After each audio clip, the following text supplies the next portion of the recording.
Hello friends of the channel, I bring you a new video with information about the Asperger. It's information that helped me a lot, but we must remember that each case is unique.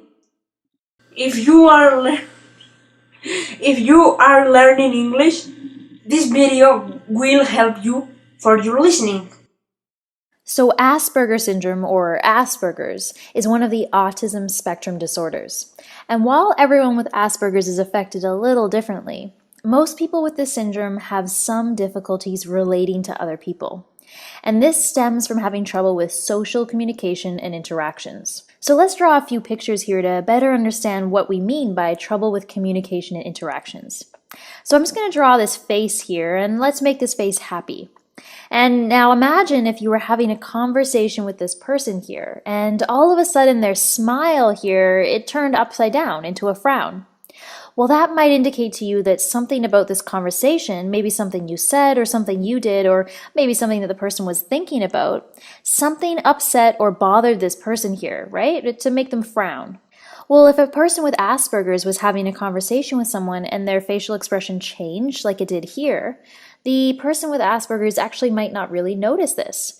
And that's because people with Asperger's have trouble using and understanding these sorts of nonverbal behaviors like facial expressions or gestures. And they might continue on with the conversation as though nothing had changed because this doesn't really indicate to them that the person is unhappy.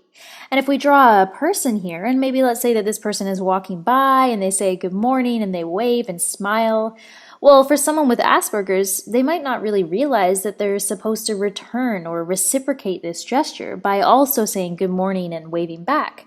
It might not really occur to them that this is something that they're supposed to do. For someone with Asperger's, it doesn't really seem like a required response. And we actually describe this as trouble with social and emotional reciprocity. And reciprocity here just means kind of returning or exchanging something. So in this case, it means returning the friendly greeting. So this social and emotional reciprocity, it's kind of like the give and take of a conversation. It's what allows us to converse and interact with other people. And this is something that people with Asperger's have a lot of trouble with. And let's draw one final picture here. So let's say that it just rained and now there's this really pretty rainbow in the sky. Well, if you saw that, you might have a desire to point it out and share this pretty rainbow with someone around you.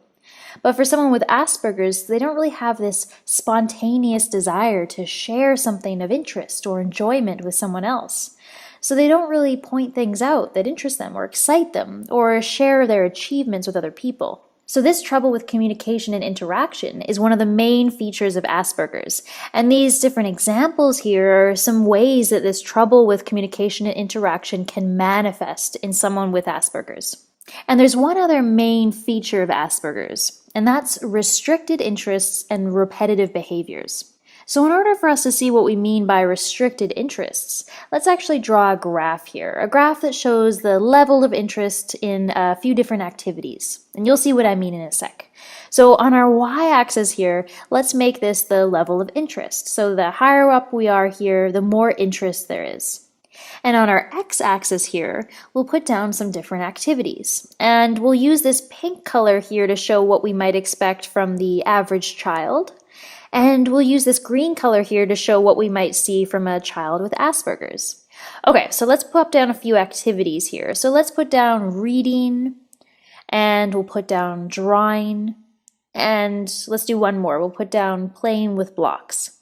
So these are a few of the activities that we're going to look at. So maybe we would expect that quite a few kids like to read. So let's maybe draw our reading bar to about here. So this is about the level of interest that we might expect from the average kid. And maybe we would expect even more kids like to draw than they do read. So maybe we'll make this bar a little higher here. And let's say that we expect kids to like playing with blocks about the same as we would expect them to like drawing. So maybe we'll make that one about the same height here. Now for kids with Asperger's, they usually have an activity or two that they're really, really keen on. They're super into it.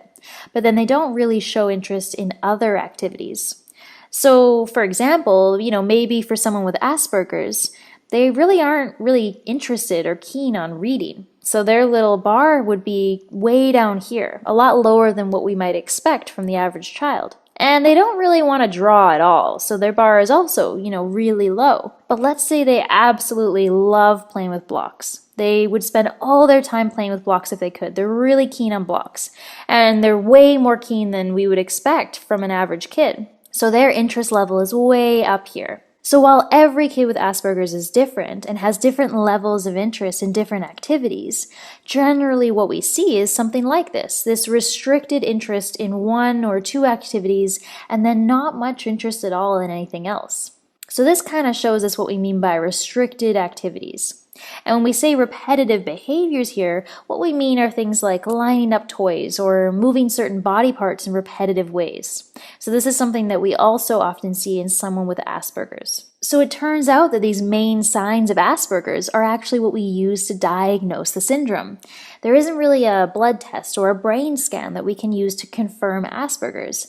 So we really rely on looking for these behavioral signs. And how we usually go about doing that is by asking the parent questions and watching the kid who we think has Asperger's interact with other people. So maybe we'd watch to see if they're making eye contact or using nonverbal cues. We'd look to see if they're picking up on the body language changes or changes in tone of voice from other people when they're talking to them.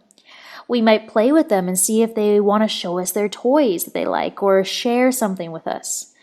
We might ask them or their parents about their interests to see if they seem kind of restrictive, like this graph here. These sorts of questions and observations would help us look for these signs of Asperger's. Now, at this point, you might be wondering, what's the difference between Asperger's and autistic disorder? Because if you've read or heard anything about autistic disorder, it sounds pretty similar to what we're describing here. So while the two are very similar, there's one kind of main thing that sets Asperger's apart from autistic disorder. So kids with Asperger's, they don't really appear to have any delays in language or intellectual development. They don't really miss any of those key language milestones, like their first word. Whereas for kids with autistic disorder, this is something that is often noticed by the parents pretty early on. The parents notice that their kid is kind of missing language milestones or just doesn't quite seem to be developing the way they should be. So that's one of the big differences between Asperger's and autistic disorder. And you can imagine that if there aren't really any apparent delays in language with kids with Asperger's, it could mean that it would take quite a while to figure out that a kid has Asperger's and to make the diagnosis. And this is indeed the case. So for a lot of kids with Asperger's, it isn't really picked up on until later on when they're put into a demanding social situation, like a new school environment. Now, while we're on the topic of diagnosing Asperger's, I should actually point out that a few years ago, one of the main manuals, the main guides that we use to make diagnoses, which is called the Diagnostic and Statistical Manual of Mental Disorders, or the DSM, well, the DSM actually changed a bit, and it removed Asperger's as its own diagnosis. So in the previous version of the DSM4, and just so you know, we're currently on the DSM5. So in the older version, the DSM4, someone could be diagnosed with one of a few different autism spectrum disorders.